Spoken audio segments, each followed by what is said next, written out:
वासुदेवाय। ओम नमो भगवते वासुदेवाय। नारायणं नमस्कृत्यां नरं चैव नरोत्तमं देवीं सरस्वतीं व्यासं ततो जयमुदीरये। नष्टप्रायेषु अभद्रेषु नित्यं भागवत सेवया भगवती उत्तम श्लोके भक्तिरभवती नष्ट की। ग्रंथराज श्रीमद् भागवतम की जय। तो श्लोक संख्या 1.2.17। शृण्वतां स्वकथा कृष्ण पुण्य श्रवण कीर्तनः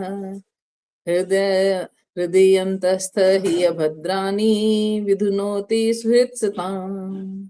शृण्वतां स्वकथा कृष्ण पुण्य श्रवण कीर्तन हृदयन्तस्थ हि अभद्राणि विधुनोति सुहृत्सताम्। अर्थात प्रत्येक हृदय में परमात्मा स्वरूप स्थित तथा सत्यनिष्ठ भक्तों के हितकारी भगवान श्री कृष्ण उस भक्त के हृदय से भौतिक भोग की इच्छा को हटाते हैं जिसने उनकी कथाओं को सुनने में रुचि उत्पन्न कर ली है, क्योंकि ये कथाएं ठीक से सुनने तथा कहने पर अत्यंत पुण्यप्रद हैं। तो बहुत ही सुंदर श्लोक है। श्रील प्रभुपाद बहुत बड़े स्कॉलर थे, तो उनकी हिंदी भी कई बार बहुत कठिन होती है। कई बार हम पढ़ते हैं बिल्कुल ऊपर से निकल जाती है। तात्पर्य में श्रील प्रभुपाद कहते हैं, श्री चैतन्य महाप्रभु अपने शिक्षा अष्टक में स्पष्ट रूप से घोषित करते हैं कि भगवान के पवित्र नाम में सारी शक्तियां निहित हैं। उन्होंने अपने असंख्य नामों को वही शक्ति प्रदान की है जिसके लिए कोई समय अवधि निश्चित नहीं है। कोई भी व्यक्ति अपनी सुविधा के अनुसार ध्यान पूर्वक तथा आदर पूर्वक पवित्र नाम का जप कर सकता है।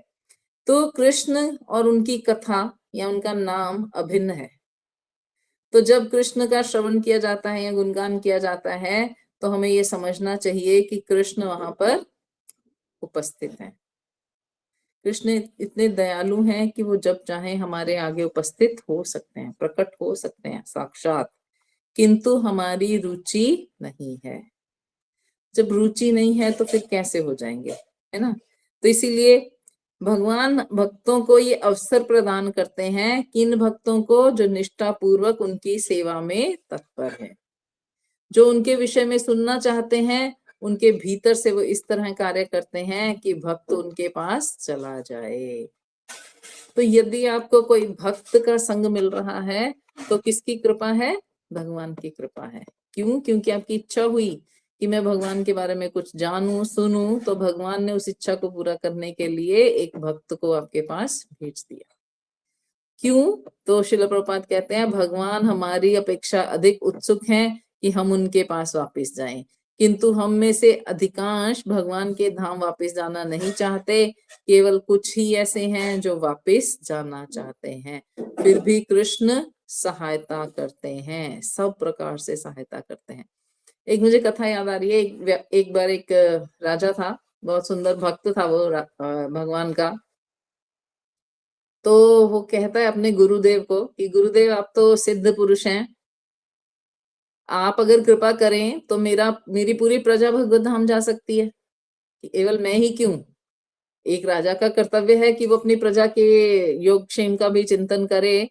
तो मेरी पूरी प्रजा अगर आप चाहें तो भगवत धाम जा सकती है। आप कुछ ऐसा प्रयत्न कीजिए कि मेरी पूरी प्रजा भगवत धाम चली जाए। तो अब राजा है, राजा की बात को तो नकारा नहीं जा सकता। पर गुरुदेव बहुत ही पहुंचे हुए थे। उन्होंने कहा, राजन, जो भी व्यक्ति कल सुबह 6 बजे इस स्थान पर, उन्होंने एक पर्टिकुलर जगह बताई, उस स्थान पर उपस्थित हो जाएगा, वो मेरे साथ भगवत धाम जाने के लिए चल सकता है। तो मैं कल भगवत धाम जाऊंगा। जो व्यक्ति चलना चाहते हैं उनको ले आना। हम सुबह 6 बजे वहां से चलेंगे और फिर धीरे धीरे आगे अपनी यात्रा करते रहेंगे।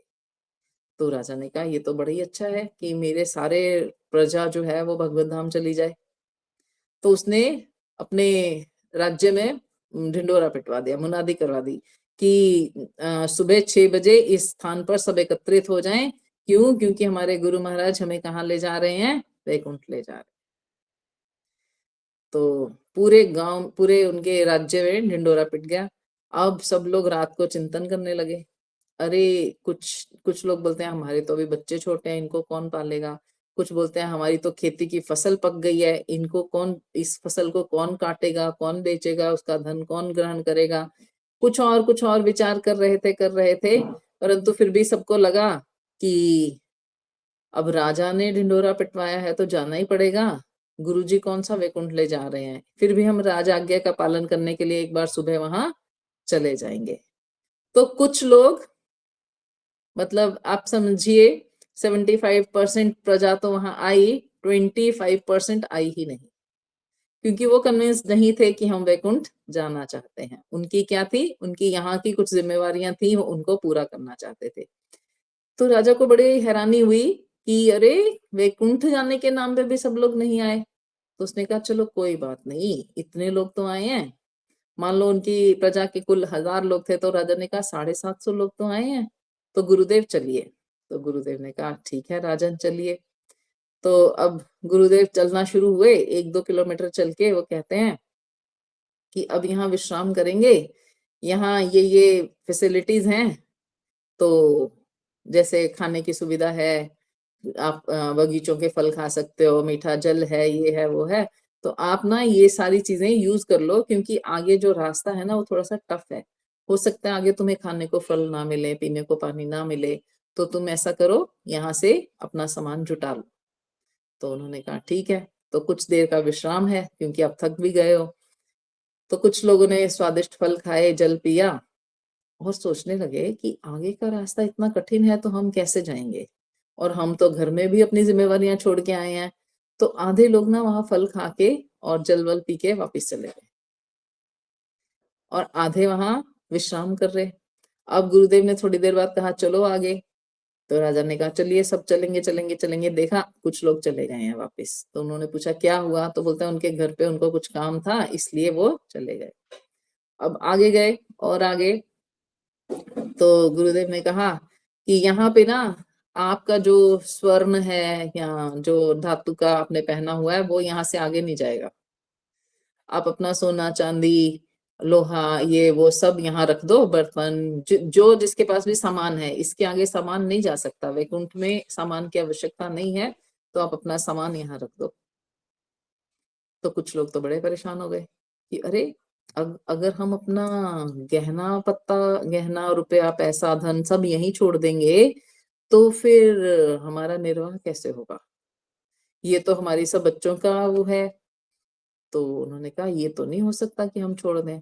तो फिर जो नहीं छोड़ना चाहते वो आगे नहीं जा सकते। तो उसमें 25% और लोग वहीं पे छूट गए। और जिन लोगों ने छोड़ा था उन्होंने क्या बोला कि ये जो हमने छोड़ा है ना, ये भी आप जाके हमारे घर वालों को दे देना।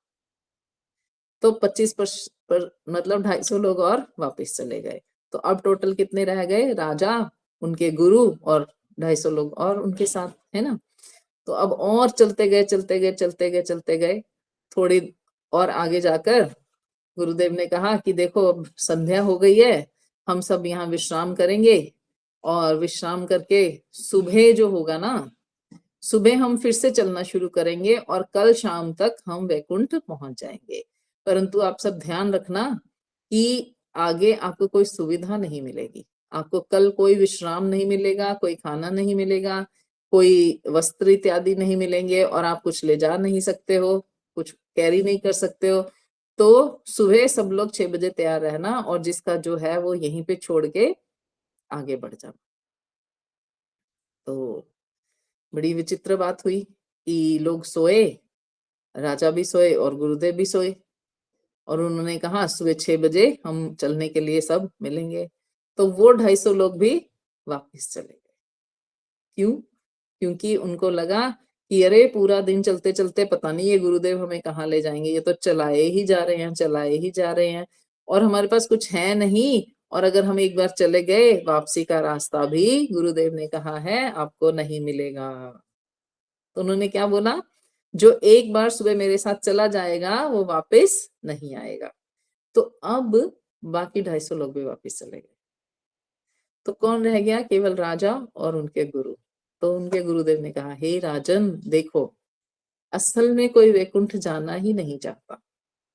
सब लोग क्या चाहते हैं कि केवल हमें कुछ सुविधाएं मिल जाएं और हमारी कुछ दुख की निवृत्ति हो जाए, हमारा कार्य सिद्ध हो जाएगा। तो हम सबकी दशा यही है कि अगर हमें कहा जाए कि वैकुंठ जाना है तो हम 100 बहाना लगा देंगे, अभी नहीं जाना चाहते। बहुत ही कम लोग, बहुत ही रेयर लोग होंगे जो कहेंगे कि हाँ, हम अभी रेडी हैं। तो ये श्लोक हमें बहुत सुंदर बात कहता है कि हमारे हृदय का कुछ अभद्र है। क्या अभद्र है? यही अभद्र है कि हमें पदार्थ को भोगने की इच्छा है, शरीर से सुख प्राप्त करने की इच्छा है, शरीर को दूसरे शरीर से सुख प्राप्त करने की इच्छा है, कुछ स्वाद इत्यादि की इच्छा है, कुछ देखने की इच्छा है, कुछ सुनने की इच्छा है, कुछ सूंघने की इच्छा है, कुछ त्वचा की इच्छा है।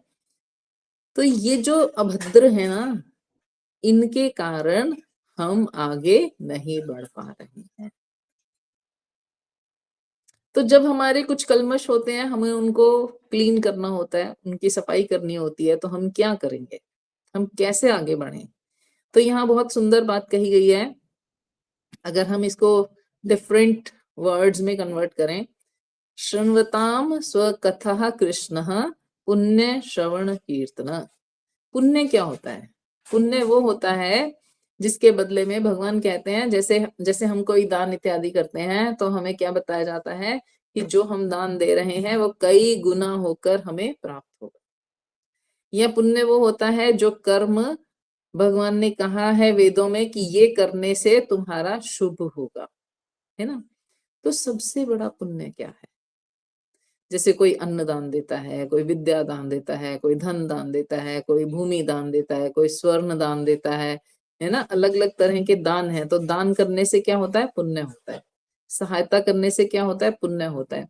तो क्या कहा जाता है? जैसे किसी ने कुछ दान दिया, उसका पुण्य काउंट हो जाएगा और भगवान क्या करेंगे? उसको कई गुना करके लौटाएंगे। पुण्य का जो नॉर्मल अर्थ है वो यही है। अगर आपने किसी की सहायता करी तो आपको कई गुना ज्यादा सहायता प्राप्त हो सकती है। तो भाई सबसे बड़ा पुण्य क्या है? तो यहाँ बताया गया, शृण्वताम स्वकथा कृष्ण। जो कृष्ण के मुख से बोली गई कथा है, कृष्ण ने अपनी वाणी में जो बोला है ना? कृष्ण कथा और कृष्ण ने जो अपनी वाणी से बोला है, वो जो है ना, वो सबसे बड़ा पुण्य है। ये कथाएं ठीक से सुनने पर तथा कहने पर अत्यंत पुण्यप्रद हैं। जो कथा कृष्ण ने बोली है या जो लीला है, कृष्ण कथा है, वो सबसे बड़ा पुण्य है। क्यों सबसे बड़ा पुण्य है? जब हम किसी को कृष्ण कथा देंगे, पुण्य रूप में हो गई, है ना? भक्ति में सुकृति हो जाती है एक्चुअली। ये इसको शब्द डिफरेंट कहा गया, पुण्य नहीं कहा गया, इसको भक्ति में ही सुकृति कहा गया। तो ये जो पुण्य होगा, इसके बदले में हमें कई गुना वापस लौटाते हुए मिलेगा। अगर हमने कृष्ण की एक कथा किसी को सुनाई तो भगवान ऐसी व्यवस्था कर देंगे कि हमें 100 कथाएं सुनने को मिल जाएंगी। और क्या इससे बड़ा कोई लाभ है? नहीं। हमारी रुचि स्वतः ही कृष्ण कथा में हो जाएगी और कृष्ण कथा फिर क्या करेगी? हृदय अंतस्थो ही अभद्रानी। हमारे हृदय से जो अभद्र हैं, भौतिक भोगों को भोगने की इच्छा है, वो समाप्त कर देगी। कौन? कृष्ण कथा। कृष्ण कथा क्या करेगी? विधनोति, उसको विमल बना देगी। किसको? भोगने की इच्छा को। अब भोगने की इच्छा क्या हो जाएगी? भोगने की जगह त्यागने की इच्छा हो जाएगी, या भोगने की जगह ऑफरिंग की इच्छा हो जाएगी। हम कहेंगे हमें भोग चाहिए नहीं, हमें प्रसाद चाहिए। तो जो भी भोग है वो भगवान के लिए है। तो जैसे ही ये भोग की प्रवृत्ति बदलेगी तो हमारा हृदय विमल हो जाएगा और फिर क्या हो जाएंगे? हम भगवान की कथा के प्रति रुचि उत्पन्न कर लेंगे। तो प्रश्न था, क्या ऐसा कौन है जिसकी कथा में रुचि ना हो? तो कहते हैं, पिछले श्लोक में हमने कहा कि कुछ ऐसे लोग हैं जिनकी क्या हो गई है, अपने सुहृत में यानी अपने किसी प्रेमी में आसक्ति हो गई है, तो उसकी कथा में रुचि नहीं है। फिर उन्होंने कहा कुछ लोग जो है ना, वो भक्तों का संग नहीं कर पा रहे हैं, इसलिए उनकी कथा में रुचि नहीं है। यदि संग कर लेंगे तो रुचि हो जाएगी। अब तीसरी बात क्या कहते हैं कि यदि कोई कृष्ण कथा सुन लेगा या सुना देगा तो उसका सबसे बड़ा पुण्य हो जाएगा और उसके फलस्वरूप उसकी कृष्ण कथा में रुचि हो जाएगी। तो इसीलिए जब भी हमें पुण्य की इच्छा हो, पुण्य करना है, कुछ अच्छा काम करना है, तो सबसे अच्छा काम क्या है कि हम किसी को कृष्ण की कथा सुनाएं, कृष्ण का नाम सुनाएं, कृष्ण का नाम दें, उसको कृष्ण के बारे में समझाएं, बताएं, या केवल उसको उस आनंद का अनुभव कराएं। क्योंकि वैसे तो अश्रद्धालु व्यक्ति को नाम का उपदेश नहीं दिया जाता, भगवान का रहस्य का उपदेश नहीं दिया जाता। उनको क्या कहा जाता है, आप ये करिए, आपका कल्याण होगा। तो इसी प्रकार ये पुण्य है और ये भक्ति में उन्मुखी सुकृति हो जाएगी, तो हम क्या हो जाएंगे, स्वतः ही कृष्ण कथा की रुचि उत्पन्न कर लेंगे। तो ये सबसे बड़ा कार्य है जो हमें करना था। और ये कैसे होगा, जब हम कृष्ण कथा का किसी को दान करेंगे, कृष्ण का बोला हुआ पढ़ेंगे, सुनेंगे, तो हमारी कृष्ण में रुचि होगी और फिर हमारा हृदय अपने आप क्लीन हो जाएगा। तो ये बहुत सुंदर बात है कि कृष्ण कथा सुनने में रुचि कैसे होगी, जब हम कृष्ण कथा को ठीक से सुनेंगे, बार बार सुनने पर उसमें रुचि हो जाएगी। तो जब रुचि हो जाए, या अगर हम रोज कृष्ण कथा सुनने लगे, तो क्या होगा, जो हम हमेशा मंगलाचरण में श्लोक बोलते हैं, नष्ट प्रायेषु अभद्रेषु नित्यं भागवत सेवया भगवती उत्तम श्लोके भक्तिर्भवति नष्ट की। भैया उसका हृदय कितना साफ हो जाएगा। कहते हैं, भागवत की कक्षाओं में नियमित रूप से उपस्थित रहने तथा शुद्ध भक्त की सेवा करने से हृदय के सारे दुख लगभग पूर्णतः विनष्ट हो जाते हैं और उन पुण्य श्लोक भगवान में अटल प्रेमा भक्ति स्थापित हो जाती है, जिनकी प्रशंसा दिव्य गीतों से की जाती है। भगवती उत्तम श्लोके, भगवान की जो भक्ति है वो कैसे की जाती है, उत्तम श्लोक यानी दिव्य स्तुतियों से की जाती है। तो भक्ति का एक बहुत सुंदर नियम है कि भक्ति जो है वो दिव्य श्लोक उच्चारण करने से शुरू होती है। हम कभी कभी सोचते हैं हम तो भक्ति कर रहे हैं, क्या सही में हम भक्ति कर पा रहे हैं? यदि हम भगवान की स्तुति नहीं कर पा रहे हैं, ये जो आरती होती है ये क्या होती हैं? एक्चुअली ये आरतियां भगवान की स्तुति होती हैं। जो कहते हैं ना हम आरती कर रहे हैं, तो आरती भगवान की स्तुति होती है। जब हम उसको गाते हैं तो भगवान की स्तुति गाते हैं और हमारी भक्ति शुरू हो जाती है। यहाँ पे एक बहुत सुंदर बात कही गई है कि ना केवल भोगने की इच्छा, अगर कोई और कल्मश भी होगा वो भी नष्ट प्रायेषु अभद्रेषु, प्राय यानी 100% पूर्णतः विनष्ट हो जाते हैं। नष्ट प्रायेषु पूर्णतः नष्ट हो जाते हैं। कौन? अमंगल। यानी जितनी भी सांसारिक भोग की इच्छाएं हैं वो स्वतः ही नष्ट हो जाती हैं। कब? जब हम किसी शुद्ध भक्त की या भागवत की सेवा करते हैं, उसके साथ रहते हैं नित्य यानी सदैव, नियमित रूप से। तो ये हमारा नित्य कर्म है। हमारे दो दो प्रकार के कर्म होते हैं, एक नित्य और एक अनित्य, यानी एक परमानेंट और एक टेम्परेरी। परमानेंट जो होते हैं ना वो आत्मा के लिए होते हैं क्योंकि आत्मा परमानेंट है, और टेम्परेरी जो होते हैं वो बॉडी के लिए होते हैं क्योंकि शरीर टेम्परेरी है। तो जब भी हमें चॉइस हो, चुनना हो, तो हमें किसको चुनना है? परमानेंट को चुनना है। कई बार बहुत सारे लोग आपसे प्रश्न पूछेंगे, ये करना चाहिए या नहीं करना चाहिए, है ना? तो आपको उत्तर देते हुए सामने वाले की परिस्थिति को देखना है। क्या वो अभी आत्मा के लेवल में मैनेज कर सकता है या उसको बॉडी लेवल पर ही मैनेज करना है? तो उसी प्रकार उत्तर होगा। कोई उत्तर किसी के लिए सही ही है, कोई उत्तर किसी के लिए सही है। जैसे कई लोग बोलते हैं कि अ, अगर घर में डेथ हो गई है तो भगवान की सेवा कर सकते हैं। तो कई लोग आत्मा के लेवल पे हैं, वो कर सकते हैं, उनको छोड़ने की आवश्यकता नहीं है। परंतु जो लोग बॉडी लेवल पे हैं, उनको नहीं करना चाहिए। क्योंकि वो बॉडी लेवल पे हैं तो वो बॉडी के साथ अटैच्ड फील कर रहे हैं। हमारे घर से एक बॉडी चली गई, तो उनका दुख जो है वो बार-बार मनन हो रहा है। तो वो सेवा भी करेंगे तो दुखी मन से करेंगे तो भगवान एक्सेप्ट नहीं करेंगे। परंतु यदि उनको ये लग रहा है कि आत्मा तो कभी मरती नहीं है, ये आत्मा कहीं और चली गई है भगवान की सेवा के लिए, तो आपका दुख जो है वो लेवल्ड है। यानी है तो सही, पर आपका मन उतना दुखी नहीं है कि आप भगवान की सेवा में दुखी रहोगे। तो आप जब भगवान के पास जाओगे, उनके सामने जाओगे तो पुनः आनंदित हो जाओगे, क्योंकि भगवान आनंदमय है, तो फिर वो लोग सेवा कर सकते हैं। तो प्रश्न तो एक ही है, परंतु उत्तर दो हैं, क्योंकि सामने वाले की जो परिस्थिति है उसके अनुसार ही उत्तर दिया जाना चाहिए। तो इसीलिए ये क्या कहा गया है, नष्ट प्रायेषु अभद्रेषु नित्यम भागवत सेवया। यदि हम भागवत या किसी शुद्ध भक्त की सेवा रेगुलर करते हैं, नित्य रूप में करते हैं, तो क्या होगा, हमारी जो भक्ति है वो नैष्ठिकी हो जाएगी। नैष्ठिकी यानी अटल या अविचल। नैष्ठिक जो होता है ना शब्द, वो हमने ज्यादातर सुना है ब्रह्मचारियों के लिए, नैष्ठिक ब्रह्मचारी है ये। तो उसका अर्थ क्या होता है, कहते हैं जिसने स्वप्न में भी कभी स्त्री का दर्शन नहीं किया उसे कहा गया नैष्ठिक ब्रह्मचारी।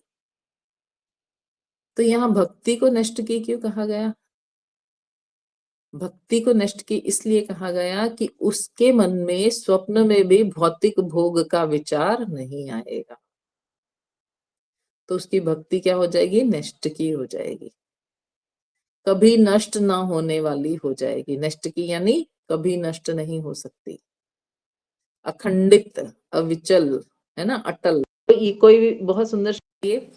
तो हम चाहते हैं कि हमारी भक्ति जो है वो अटल हो जाए, क्या हम चाहते हैं हमारी भक्ति डिस्टर्ब ना हो, तो फिर हमें क्या करना पड़ेगा, नित्यम भागवत सेवया। देखो, प्रिवेंशन और क्योर दोनों चीजें एक ही हैं।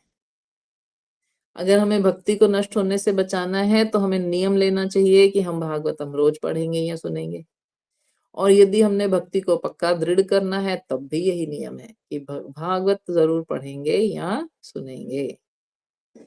कई लोग इस्कॉन में इतने दृढ़ हैं कि यदि वो सुन या पढ़ नहीं पाते तो उन्होंने जो श्लोकास मेमोराइज किए हुए हैं वो दोहरा लेते।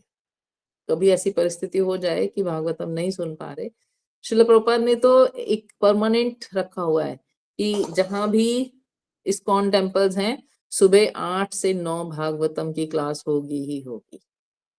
मैंने पहले भी शेयर किया था, चाहे कोई श्रोता ही ना हो, परंतु वक्ता की सेवा है कि वो बैठ के भागवतम पढ़ेगा ही। वो एक श्लोक या 2 श्लोक डेली डिस्कस होंगे ही होंगे, चाहे सुनने वाला कोई ना हो। आप बताइए कैसी विडंबना है कि सबसे इंपॉर्टेंट चीज भागवतम और सुनने वाला कोई नहीं है, परंतु श्रील प्रभुपाद का नियम क्या है, पढ़ने वाला अवश्य होना चाहिए। और श्रील भक्ति सिद्धांत सरस्वती ठाकुर गोस्वामी महाराज की एक बहुत सुंदर लीला है, उससे हमें समझ में आता है कि श्रील प्रभुपाद ने ये नियम क्यों बनाया। श्रील भक्ति सिद्धांत सरस्वती ठाकुर गोस्वामी महाराज एक बार गौर कथा कर रहे थे, तो अपने दिव्य मंदिर में, जो उनका मायापुर में मंदिर है, वहां की लीला है। गौर गोविंद महाराज ने अपनी डायरी में लिखी है ये लीला, तो बहुत सुंदर लीला है। वो कहते हैं कि भक्ति सिद्धांत सरस्वती ठाकुर गोस्वामी महाराज एक बार चैतन्य चरितामृत पे कथा कर रहे थे, कहाँ, मायापुर, उनके जो मंदिर है उसमें। तो जब कथा कर रहे थे तो जो हॉल है वो काफी बड़ा है, उन्होंने कहा कि इस पूरे हॉल में नीचे बैठने के लिए दरियां या चद्दरें बिछाई जानी चाहिए। तो उनके शिष्यों ने कहा ठीक है। तो अब जब बिछाने लगे तो पहले दिन पूरी दरियां बिछा दी गई, तो देखा कि सुनने वाले तो बहुत कम लोग थे, तो आधी से ज्यादा जो जगह थी ना वो खाली पड़ी थी, लोग आगे आगे बैठे थे, पीछे कोई बैठा ही नहीं था। तो फिर अगले दिन उन्होंने कहा, जो सेवक थे उन्होंने सोचा कि हम क्यों पूरी बिछाएं, हम आधी क्यों ना बिछा दें, लोग तो कम ही आते हैं, इतने लोग तो मायापुर में है ही नहीं कि सुनने आए और वो बैठे यहाँ पे। तो उन्होंने क्या किया, आधे हॉल में दरियां और चादरें बिछा दी और बाकी का आधा हॉल ऐसे ही पड़ा रहा। जब भक्ति सिद्धांत सरस्वती ठाकुर गोस्वामी महाराज आए तो वो आकर व्यासपीठ पर बैठे और तुरंत उठ गए। उन्होंने कहा क्या हुआ? उनके जो सेवक थे उन्होंने पूछा, जो शिष्य थे उन्होंने पूछा क्या हुआ? तो बोलते हैं ये बाकी चादरें और दरियां क्यों नहीं बिछाई गई? तो उन्होंने कहा महाराज इतने कम लोग ही सुनने आते हैं, बाकी तो खाली पड़ा है स्थान, तो खाली स्थान में बिछा के रखने की क्या जरूरत है? तो भक्ति सिद्धांत सरस्वती ठाकुर गोस्वामी महाराज ने कहा नहीं, तुम देख नहीं सकते। भागवत और चैतन्य चरितामृत की जहाँ कथा होती है वहां बहुत सारी ऐसी जीवात्माएं भी आ जाती हैं जो दूसरे शरीरों में होती हैं, क्योंकि ये क्या है, कल्याण का साधन है, किसके? आत्मा के। तो यहाँ आत्माएं सुनने आती हैं, कृपया आप ये सारे दरिया और चादरें डेली बिछाइए। मुझे दिखाई दे रहे हैं कुछ देवता आए हैं, वो इंतजार कर रहे हैं कि हम कहाँ आसन लगाएं। कुछ और जीवात्माएं हैं जो मुझसे पूछ रही हैं हमारे आसन कहाँ हैं। तो जब तक ये पूरा बिछ नहीं जाता तब तक मैं कथा प्रारंभ नहीं कर सकता। तो इसका अर्थ क्या है? भागवतम जो है ना वो हमारा नित्य कर्म है, उसको कभी भी हम छोड़ नहीं सकते। उसको कभी भी हम कल कर लेंगे या आज छूट गया तो कोई बात नहीं, ऐसा हमें नहीं सोचना चाहिए। इसीलिए कुछ श्लोक अवश्य ही मेमोराइज कर लेने चाहिए, 2, 4, 6, 10 जितने भी आप कर सको, जितने भी आपकी कैपेसिटी हो। यदि श्लोका याद ना हो तो अवश्य ही कोई ना कोई भागवतम की कथा, इतनी सुंदर कथाएं हैं, जो भी आपके मन में आ रही हो, जहां पे भी आप हो, चाहे वो आप अपने आप को सुनाओ या कोई साथी संगी हो उसे सुनाओ, परंतु नित्यम भागवत सेव्या। भागवतम हमारा नित्य कर्म है और वो कर्म कभी भी छूटना नहीं चाहिए।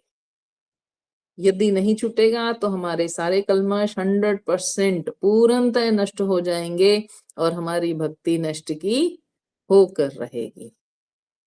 अगर हमारी भक्ति नष्ट की हो जाए तो भगवान दूर होंगे? नहीं,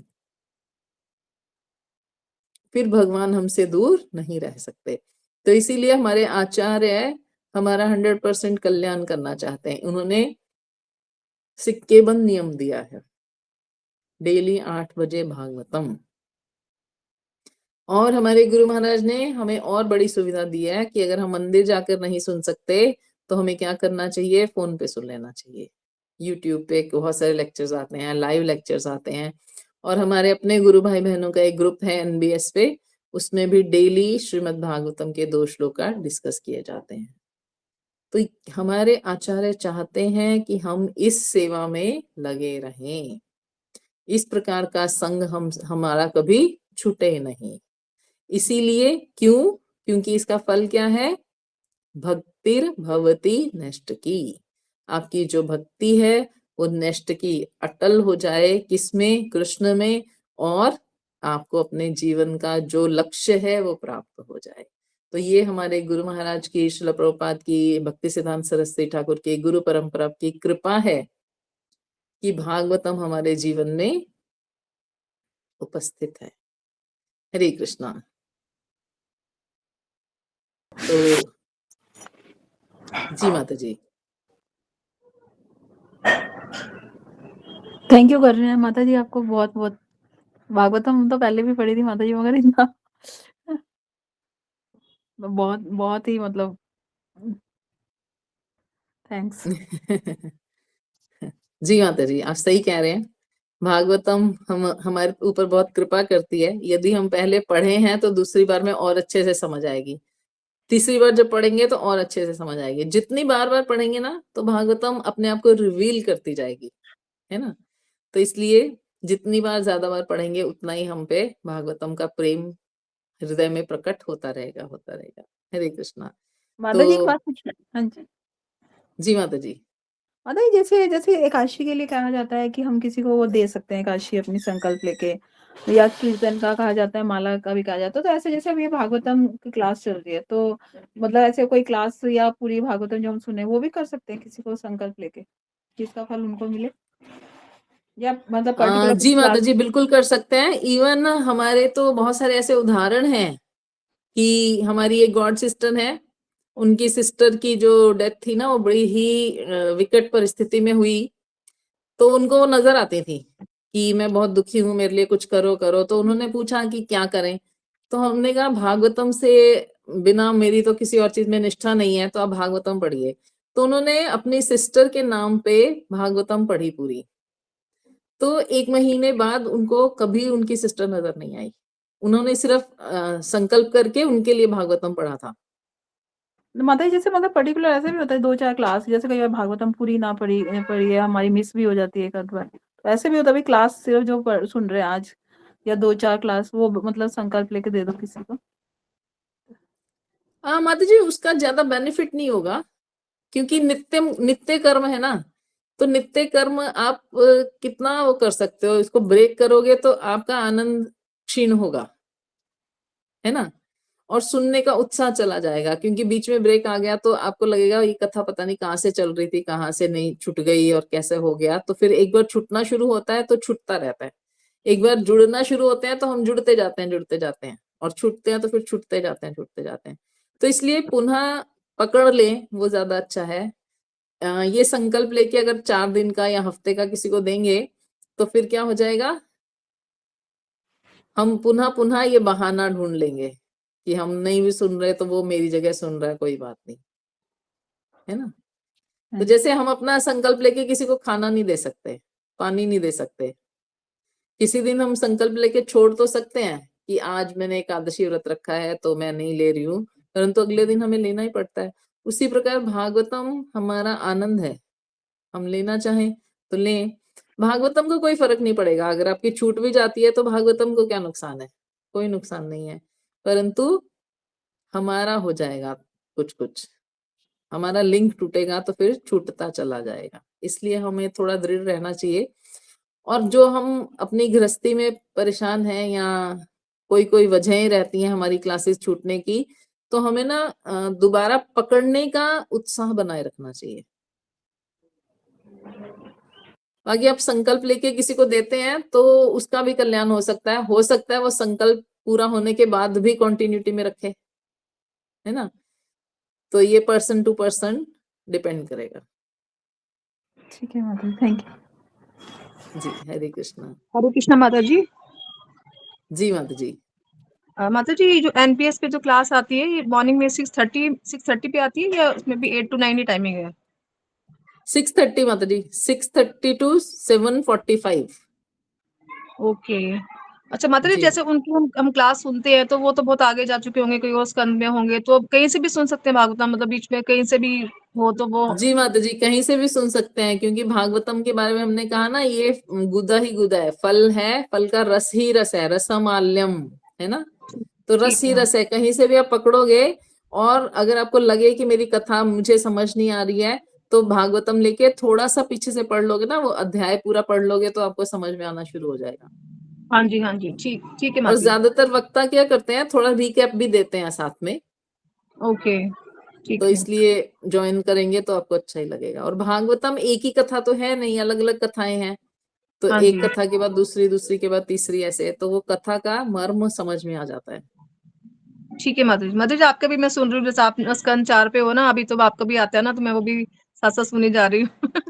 आपका भी कल मैंने सुना था, वो आया था।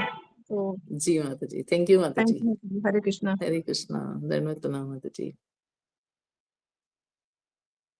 हरि बोल।